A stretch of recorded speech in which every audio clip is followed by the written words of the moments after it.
오늘은 사도행전 6장 말씀 통해서 교회 분열의 극복이라고 하는 제목으로 같이 이제 은혜 나누겠습니다. 이 사탄이 주님의 몸된 교회를 무너뜨리기 위해서 즐겨 쓰는 두 가지 전략이 있습니다. 첫째는 핍박입니다.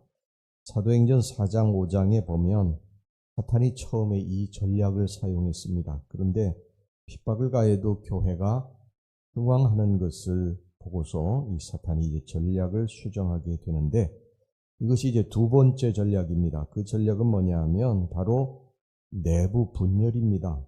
본문의 말씀은 이렇게 이제 시작이 되고 있어요. 그때에 제자가 더 많아졌는데, 그 많은 박해에도 불구하고 그리스도의 제자들의 숫자가 더욱 많아졌다고 말씀을 하고 있습니다. 그런데 숫자가 많아지자, 교인들이 많아지자 문제가 생기기 시작을 했습니다. 1절 말씀을 다시 보겠습니다. 그때의 제자가 더 많아졌는데 헬라파 유대인들이 자기의 과부들이 매일의 구제에 빠짐으로 히브리파 사람을 원망하니, 여기에 보면 이제 헬라파 유대인들이 나오고 히브리파 유대인들이 나오는데, 이 헬라파 유대인들이라고 하는 사람들 어떤 사람들이냐면 이 기독교 교인들의 핍박이 왔을 때 고향을 떠난 사람들입니다. 핍박을 피해서 고향을 떠난 사람들, 이 사람들을 헬라파 유대인들이라고 하고요. 히브리파 유대인들은 이 핍박이 왔을 때도 그것을 견디면서 고향을 떠나지 않았던 그런 사람들을 말합니다. 그래서 이 히브리파 사람들은 자기들이 핍박이 왔는데도 고향을 떠나지 않은 것에 대해서, 핍박을 견딘 것에 대해서 대단한 자부심을 가지고 있었고요. 당연히 고향을 떠난 이 헬라파 유대인들에 대한 이 경멸의 마음도 있었습니다. 이 두 부류의 이 히브리파 유대인들하고 헬라파 유대인들, 이 두 부류 사이에 갈등과 분열이 일어나게 된 것입니다. 그 이유는 뭐냐면 구제에 있어서 이 헬라파 유대인들이 제대로 대접을 받지 못하고 있었던 사실 때문이었습니다. 아마 히브리파 유대인들, 즉 고향을 떠나지 않고 핍박을 견딘 사람들이 고향을 떠났다가 돌아온 그러한 그 헬라파 유대인들에 대해서 좀 텃세 같은 것을 부리지 않았나 생각을 합니다. 아니면 너희들은 박해를 피해서 도망갔지만 우리는 끝까지 남아서 신앙을 지켰다 하는 어떤 신앙적인 우월감 때문이 또 아니었나 생각도 합니다. 여하간 이 일로 인해서 이 헬라파 사람들이 히브리파 사람들을 원망하기 시작을 했습니다. 초대교회는 처음으로 이제 분열이라고 하는, 내부 분열이라고 하는, 교인들의 분열이라고 하는 문제에 직면했습니다. 그런데 이 본문은 분열해서 교회 갈라지고 큰 위기를 만났다, 그것이 아니라 승리의 이야기입니다. 교회가 분열의 위기를 극복하고 복음을 위해서 좀 더 힘있게 전진할 수 있었던 승리의 간증을 기록하고 있습니다. 어떻게 이 분열을 초대교회 교인들이 극복할 수 있었을까? 이런 위기의 순간에 어떻게 이들이 이것을 이겨낼 수 있었을까? 이것을 우리가 좀 같이 이 시간에 살펴보도록 합니다. 첫째, 이들이 승리할 수 있었던 비결은 뭐냐면 그들은 구제를 중단하는 것을 어떤 문제의 해결의 답이라고 생각하지 않았다는 것입니다. 지금 무엇 때문에 이들이 문제가 생겼습니까? 구제 때문에 문제가 생긴 거예요. 이 히브리파 유대인들이 헬라파 유대인들을 구제해서 자꾸 빼놓았기 때문에 왜 우리를 차별하느냐, 그러면서 이것으로 인해서 이제 문제가 생기기 시작한 것인데, 이 문제에 대해서 이들이 이제 이 구제의 문제를 그만두면 되지 않습니까? 이 구제의 문제 때문에 문제가 생겼다고 한다면, 그래, 이 구제 서로 그만두자. 그런 문제는 간단한 것입니다. 근데 초대교회는 이런 간단한 방법을 사용하지 않았어요. 왜냐하면 구제라고 하는 것이 예수님이 기뻐하시는 일이었기 때문에, 예수님이 하셨던 일이었기 때문에 교회가 이것을 해야 된다는 것이었죠.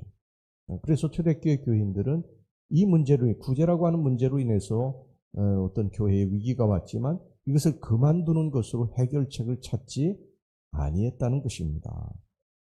여러분, 중단하는 것은 어떻게 보면요, 가장 쉬운 방법이에요. 교회 봉사하다 보면 봉사로 인해서 문제가 생길 수도 있어요. 그때 봉사하다가 문제가 생겼으니까 난 봉사 그만두겠다. 그러면 간단할 수 있습니다. 뭐 선교하려고 하다가 갈등이 생기면 선교 그만두면 간단해요. 뭐 직장에 문제가 생겼으면 직장에 사표 내면 간단한 것입니다. 부부 문제에 문제가 생겼다면 뭐 이혼하면 간단한 것이죠.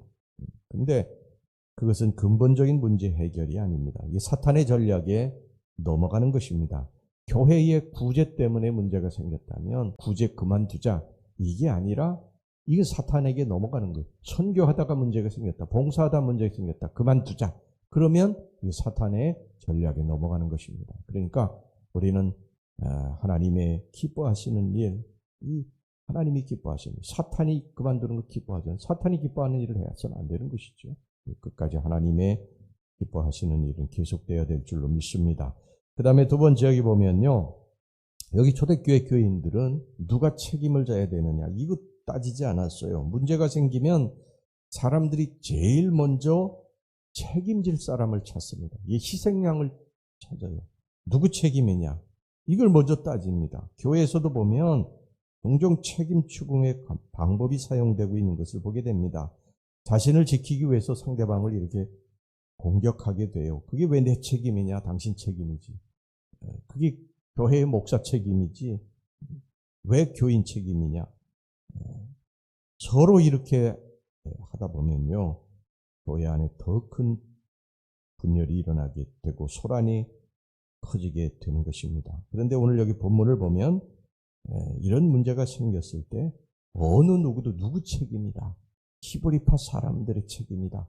또 이 사도들의 책임이다. 이렇게 묻지 않았어요. 이 부분에 대해서 누구 책임이라고 책임 추궁을 하지 않았습니다. 여러분 태초 이래로요. 책임 전가는 이게 사탄의 계략입니다. 그리고 보세요. 에덴 동산에서 사탄이 이 아담과 하와를 꿰어서 선악을 알게 하는 나무의 열매를 따먹지 않습니까? 그리고 이들이 사탄에게 붙들려 있으면서 서로 책임을 전가하지 않아요?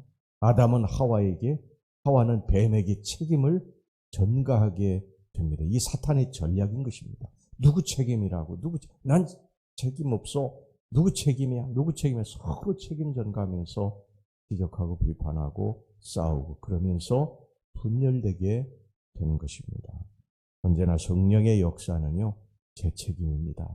제가 부족해서 그렇습니다. 제가 잘못했습니다. 이럴 때에 여러분 늘 평화가 오고 기쁨이 오게 되는 줄로 믿습니다. 가정에서도 남편과 아내가 서로 다툴 때에 여보 내 책임이야. 내가 잘못했어. 이럴 때에 평화가 오는 거예요. 매일 당신 책임이라고 지적만 하면 싸움이 그치지 않게 되는 거예요.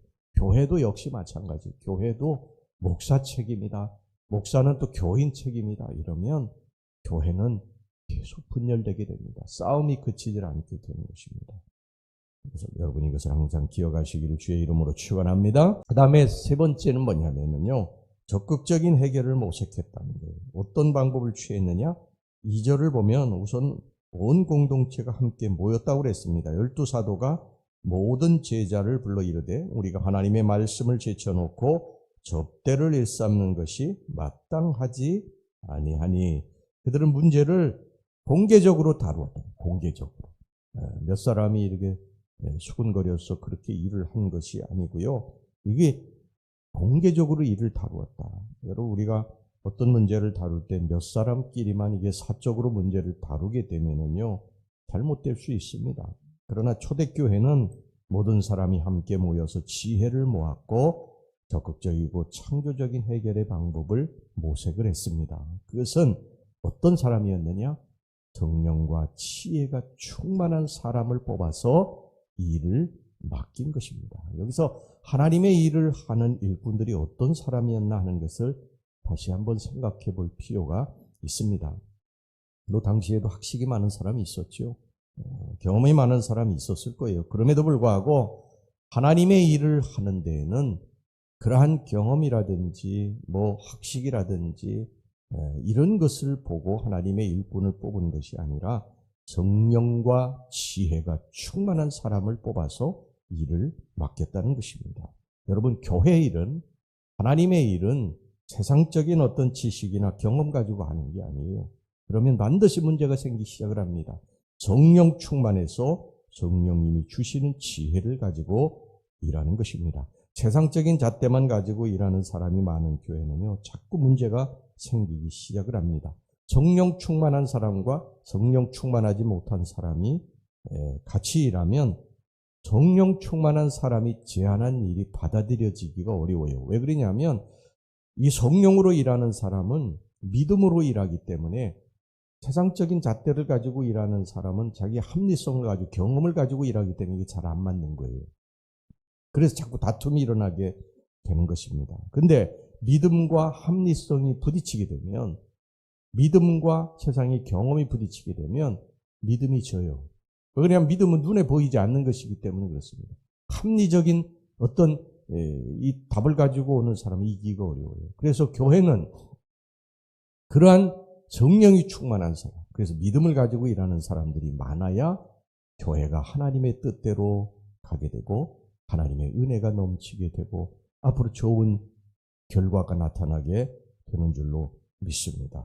그렇기 때문에 주의 일꾼들이 성령 충만하지 않고 지식만 있고 경험만 있으면 이 교회가 하나님이 원하시는 방향으로 흘러가지 못해요. 그러니까 우리는 늘 주님의 일꾼으로 성령과 지혜가 충만해서 주의 일을 할 수 있게 해달라고 기도해야 될 줄로 믿습니다. 기도하겠습니다. 하나님 아버지, 오늘 여기 초대교회에 브리파 유대인들과 헬라파 유대인들이 서로 일을 하다가 다투었다고 그랬는데 그들이 교회가 분열되지 않고 잘 극복을 했다고 그랬습니다. 구제가 그들의 문제의 발단이었지만 구제 하나님이 기뻐하시는 일이니까 그만두지 않았다고 그랬고 또 누구 책임을 따지지 않고 그들이 그것을 덮었다고 그랬고 또 적극적인 성령과 지혜가 충만한 사람을 뽑아서 일을 시켰다고 말씀하고 있습니다. 오늘 이 말씀 우리들이 잘 기억하고 교회가 늘 평안하고 하나님의 영광을 나타나는 하나님의 기뻐하시는 교회가 될 수 있게 주시옵소서. 예수님의 이름으로 기도하옵나이다. 아멘.